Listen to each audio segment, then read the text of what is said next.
What's up? Welcome to episode 109 of APM Success.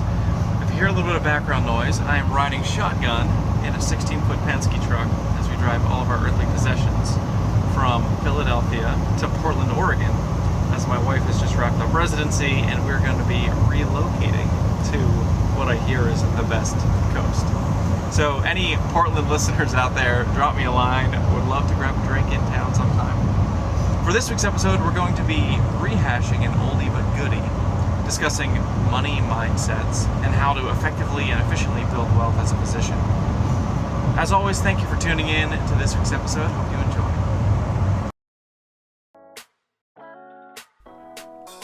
Hey, it's Justin Harvey. Thanks for tuning in to the Anesthesia and Pain Management Success podcast. With APM Success, we take a close look at important topics pertaining to business, practice management, personal finance, and careers for anesthesiologists and pain management physicians. We work hard to take your critical questions straight to the experts. Thanks for listening. What's up, everybody? Welcome to episode 49 of the Anesthesia Success podcast. I'm your host, Justin Harvey. I'm very excited to be kicking off the first in a two-part series, helping pain management physicians, especially, this is also true in anesthesiology to a lesser degree, understand productivity compensation, specifically as it relates to RVUs. So today, we're going to do a deep dive on what RVUs are, how they are determined, how it functions in the context of a practice, and then next week, we're going to talk about using RVUs as a mechanism to understand physician compensation. And then we're going to look at income benchmarking, negotiating employment agreements, those types of things. There's been a couple considerations that have been an impetus for this two-part series. The first is I've been looking at a lot of pain contracts lately. Understanding RVUs is essential to being able to understand how much am I going to get paid as a physician, whether or not it's a directly cited mechanism in a contract, a relative value unit, or whether it's a derivative payment scale that is still based on RVUs. The RVUs would be the underlying chassis. So we're going to talk about what RVUs are, hopefully clear up some misconceptions, and maybe you'll learn a little something new. Last week was the episode with Dr. Normala Abraham. She's one of these people that really understands medical billing very intimately. And what I've seen is that person after person after person, many of the physician leaders in the pain management space really do understand the operations and the billing behind pain management. So for physicians who want to get a good deal or even a fair deal when it comes to compensation, when it comes to career questions, understanding the billing, understanding the function of, in this case, the RVU is going to be really, really helpful. So I would also say in the show notes for this week, anesthesiasuccess.com/49. I'm going to have a lot of different resources there that I'm citing today. Today's conversation is going to be a little more technical. For anybody listening out there, I would encourage you to check out the YouTube video of this discussion. So if you check me out, Justin Harvey, I have a YouTube channel with Anesthesia Success. You'll find this content there, where there's going to be some visual aids to just guide our discussion, which is going to be a little bit technical, a little bit number heavy at times. So without further ado, let's dive in. We're going to talk about RVUs, relative value units. So here's where we're going to go for today's discussion. The first is we're going to talk about the history of what RVUs are. Second, we're going to talk about the components of the RVU calculation to say what are the elements that make up the total amount that a practice can bill for a certain procedure or a certain bit of care for a patient. And then finally, we're going to look at some real-world calculations of how the RVU calculation works and what number it yields and what percentage of that belongs to the doctor or is due to the physician's labor versus other components.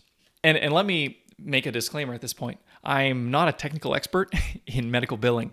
I am interested in it and conversant in it because it impacts a lot of my clients. So I work really hard to understand it. I've done a lot of research for today's content, but please, this is no substitute for having a qualified practice consultant or a medical billing consultant answer these questions in greater detail for you to the extent that you need to rely on that level of insight.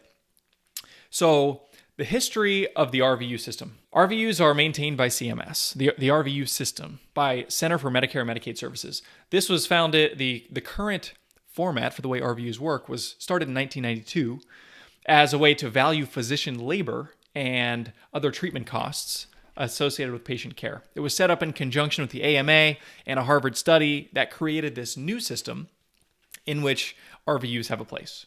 So governing the value of the RVU, the relative value unit, is this committee called the RUC, which is the Relative Value Scale Update Committee. Relative Value Scale Update Committee. This is a committee of 31 physicians from all the different specialties, as well as some other rotating physicians that form this consortium and association where every year they hammer out any changes necessary in the RVU system, the way that procedures, the way that treatment is valued, and they assess any changes to the values of a procedure over time. So if a practice gets paid X number of dollars for doing a certain procedure this year, based on feedback from the RUC, next year they may be up 10% or down 10% or 30%. There can be significant changes in the value of procedures over time. And this is actually can be very contentious and political, and that sort of goes down a rabbit trail that we're going to avoid at the moment. But the way that this works is the RUC creates recommendations that they pass to CMS. CMS will take that under advisement and make any changes to the RVU system and the values therein as it sees fit. And there's a baseline value right now for an RVU that grows over time, but currently it's at around $37. So for every RVU that a physician earns, it creates this credit with Medicare that says, Medicare is going to pay you $37 for that based on the service or the procedure that you did for that patient. Now, that payment isn't going to the doctor. That payment is going to the practice, and then the practice takes those payments and slices and dices and pays the physician some agreed upon amount that's, in most cases, is in some way derived from the amount of revenue that they produce. So if you saw a patient, just for very basic math, if you saw a patient and you did 5 RVUs worth of patient care, Medicare would pay your practice, assuming this is a Medicare patient, Medicare would pay your practice 5 times $37 for the value of your time. So in that case, it's 5 times 37 is $185 that your practice would get for the value of your time for helping that patient in that instance. Now, this is with Medicare. So obviously Medicare is not the only payer out there, but CMS and Medicare, they are the benchmark. They set the bar, and then all other payers, in most cases, are going to be some price in relation to the Medicare pricing.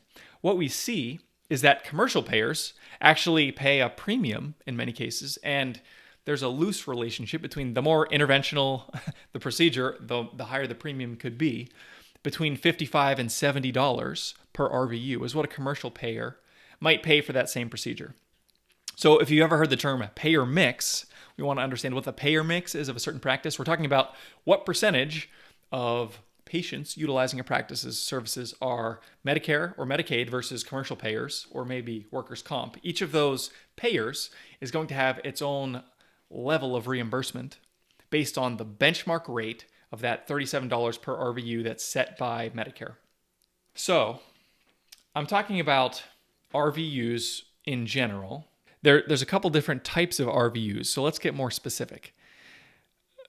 The work RVU is the RVU, the relative value unit, that's associated with the physician's time and expertise that it takes to do a certain procedure or to give patient care in a certain way. There's 2 other types of RVUs. The first is practice expense RVU, which is just the overhead expenses of maintaining a practice, paying the person at the front desk, keeping the lights on, the utilities, all that stuff. And then there's a third RVU that is the malpractice RVU. So it's what is the malpractice liability associated with any specific procedure or specific amount of medical care. And so what happens is, for the very complex, very risky procedures, the way that these 3 factors are configured relative to one another is going to be very different versus if it's just an office visit where somebody comes in and you talk to them for 10 minutes and then they leave. There's very low malpractice risk there. So the way that these terms apply, the RVUs, is by CPT code. So CPT, common procedural terminology. Everything that you can do in a medical care setting is defined by a CPT code. If you can't do a CPT code for a thing that you did for a patient, then you can't bill for it. So CMS, whenever they're setting the RVU recipe, what they're doing is saying for every different CPT code that a physician can provide care, what is the appropriate number of RVUs to assign to each CPT code? So I want to look at just a common CPT code used in interventional pain management. So we've got the lumbar epidural steroid injection as a sort of a baseline example. There's 3 components to this total RVU calculation to figure out how much money is the practice going to get paid. For this type of procedure, and these are 2015 numbers, by the way, this is a little bit out of date, but the principle holds. What we see is that the work RVU is equal to 1.54 RVUs. The practice expense RVU is 0.9 RVUs, and the malpractice RVU is 0.92. So that equals a total of 2.58 RVUs. So again, 2.58 is going to be a number that was derived based on the work that the RUC does, and they advise the CMS, and CMS says, okay, we think that every time someone receives an epidural steroid injection, it should be worth 2.58 work RVUs, and that is the breakdown between the work RVU, the practice expense RVU, and the malpractice RVU. And so if we follow the math, that means 2.58 RVUs times $37 equals $95.46. So what that means is that Medicare is willing to pay $95.46 for a patient to receive this type of care.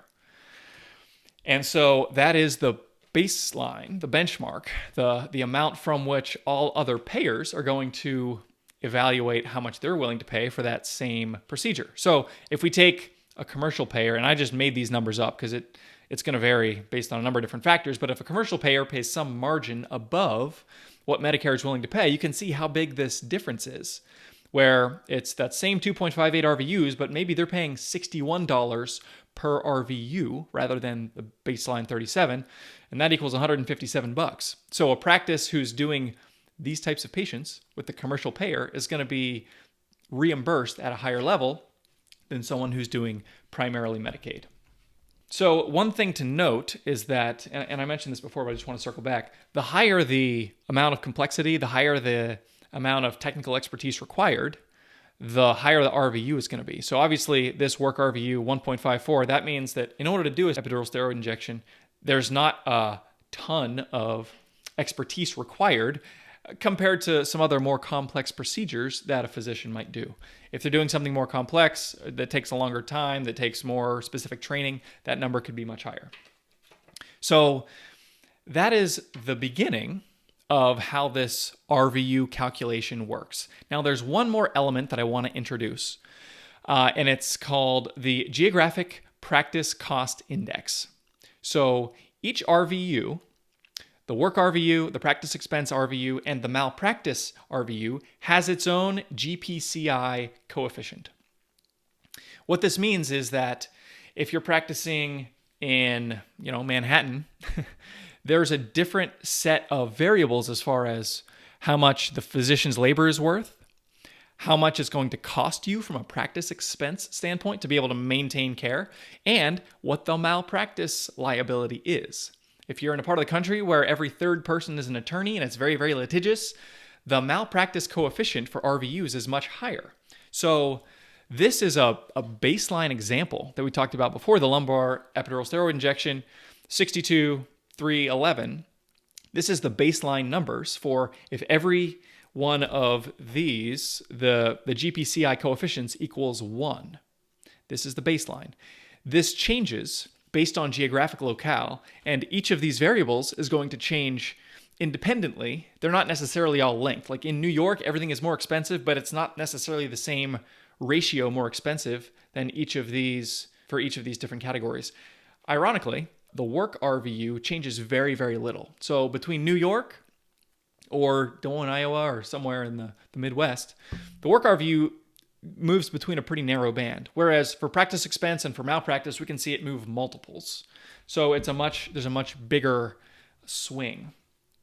And specifically, if I go back to that equation, this is what the real equation might look like. Or again, this is going to be still a simplified version, but it's the work RVU times the work RVU coefficient for the geographic adjustment, and then practice expense RVU times the practice expense RVU geographic adjustment, and then the malpractice RVU times the malpractice adjustment equals the total number of RVUs.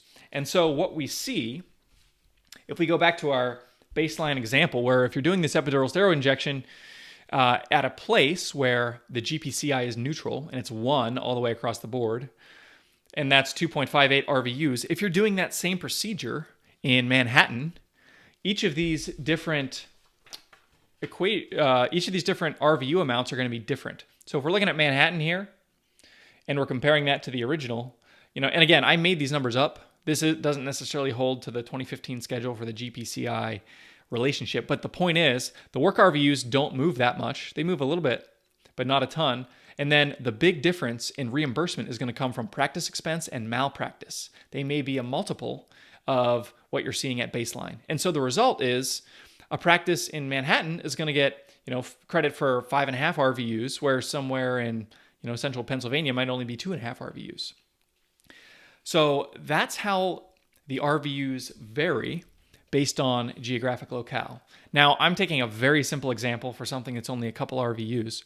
In reality, the work RVUs themselves can go anywhere from essentially 0 to 30, 40, 50. I think the highest is probably in the 50s or 60s, depending on the specialty and the type of procedure. If you're doing a very complicated, very risky type of procedure, and I'm talking about the work RVU only, you might have a work RVU component, that first variable in this 3-variable equation to equal the total RVUs. That work variable only could be as high as 35, 45 RVUs. And it's this work RVU specifically, that first variable, that is the operative variable, that is going to be the lever from which your compensation is going to be derived. So if you're looking at contracts, if you're looking at RVU targets, if you're considering employment agreements and you have a 7,000 RVU target with a pain practice and you're going to make $400,000 if you can hit a 7,000 RVU target, what that means is you need to produce 7,000 work RVUs as a physician in order to get compensated at whatever that base level is. You can do that in terms of doing fewer, very complex procedures and interactions with the patient, or you can do a lot more of the more simple, more straightforward, less risky types of procedures. You can either do volume or you can do complexity, or in the real world, it's going to be a mixture of both. So that's how the work RVU is calculated, and that's what it means for you, the physician. So if you're thinking about what are the ways that I want to grow income, and what are the ways that I might be able to take advantage of an employment agreement and the way that it's structured to be able to allow myself to, get paid as much as I reasonably can and as much as I ought to in the context of an employment agreement, you want to think about, how do I grow my work RVUs? And obviously in a responsible way that provides appropriate care. But the things you want to think about are, what types of procedures am I and can I do? Can I do these more complex procedures? Am I equipped in terms of clinical training and the experience that I need to do that? If not, is there a way that I can get equipped? Are there workshops I can go to? Can I do specialized advanced training in some of the more high RVU types of procedures to be able to have that type of exposure? Secondly, how efficiently am I working as a physician in order to get my RVU count up? Do I have an operationally dialed in clinic or office where I've got MAs and I've got NPs who are able to queue up patients efficiently, and I can be very high impact in the time that I see a patient? There's no wasted time. I'm able to administer care in a way that is very effective. The patient is happy, the doctor is happy, and then we can have our clinic or our office or our ASC functioning like a well-oiled machine.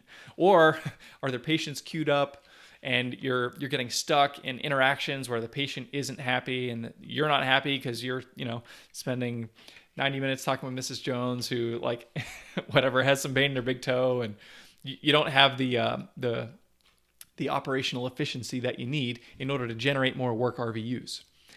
And finally, one way that you can think about growing your work RVU count is by thinking about a referral network, thinking about what are the ways that you have to be able to bring patients in the door. Do you have other physicians who are going to refer you business? Do you have a marketing plan? Do you have a way to get your name out in the community so that you can raise the profile of your practice and of your own care that you provide for your patients and be able to serve more patients? Those are all ways that you can grow that work RVU number. So that's what RVUs are. That's how the work RVU is defined. And that's the reason that it's really, really important for a physician. If you're able to do a lot of RVUs, your practice is getting paid a lot and you're going to be well compensated. If you're not able to do a lot of RVUs, then no one's going to be happy and you're not going to be clicking on all cylinders and your employment might not last that long. So next week, we're going to talk about how many RVUs should I be doing? Specifically, again, in interventional pain, it's a specialty that lends itself more to the RVU calculations. So we're going to look at income benchmarking, we're going to look at understanding fair value, we're going to look at how that varies by geography, and all the types of questions that you want to ask as you're looking at contracts, as you're negotiating, as you're trying to understand what are the upsides, what are the downsides of a certain employment arrangement. If I'm able to come in and I'm able to make sure I'm practicing efficiently and grow that referral network and I've got a lot of patients coming in, or I'm able to grow my clinical expertise and do some more advanced types of procedures that are more high RVUs, we're going to understand what are the impacts of those things in your own personal finances. So that's all I've got for today. Would love to hear some feedback on this episode if you have any. Let me know if you have any specific questions. I would love to address them next week. And as always, thanks for listening to the Anesthesia Success Podcast. If you liked what you heard this week, head on over to apmsuccess.com, where you can find more content and free resources to help you build a successful career in anesthesia and pain management. If you wanted to leave a review in iTunes, I'd also really appreciate it. Thanks for using some of your valuable time to join me today on APM Success.